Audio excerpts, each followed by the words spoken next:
Après tant de péripéties, plusieurs trésors culturels nationaux de Corée ont fini par regagner leur terre d'origine. L'un d'entre eux est une boîte nacrée sur laquelle sont incrustés des motifs d'abricotiers, de bambou et d'oiseaux de manière gracieuse.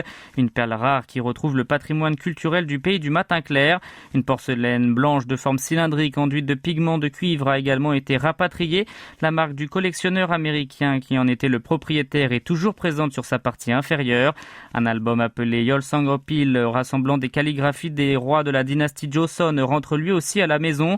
Tous ces biens culturels sont de retour sur la péninsule coréenne grâce à des enchères à l'étranger.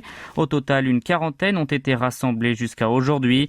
De plus, certains trésors que le pays pensait perdus à tout jamais ont finalement été retrouvés. C'est le cas notamment de 3 sceaux nationaux qui avaient été volés durant la guerre de Corée et qui ont été restitués lors du sommet entre la Corée du Sud et les États-Unis en 2014.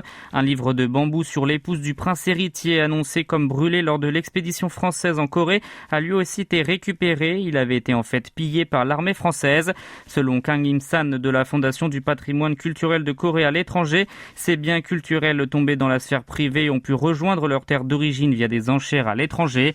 Plusieurs d'entre eux ont été rendus sans contrepartie financière, comme par exemple l'album de peinture de Jangson, connu sous le nom de Gyeomjae, ou une armure de la dynastie Joseon. Ces souvenirs du passé détenus par un monastère allemand ont été remis à la Corée du Sud sous forme de prêt permanent. Le vêtement de Dokhae, la dernière princesse de l'Empire coréen, conservé dans un musée japonais, a également été rétrocédé gratuitement.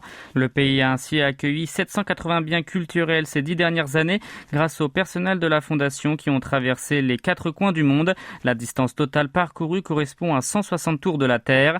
Mais la chasse au trésor est loin d'être terminée. En effet, il reste encore 210 000 trésors coréens dispersés dans 25 pays, dont le Japon et les États-Unis.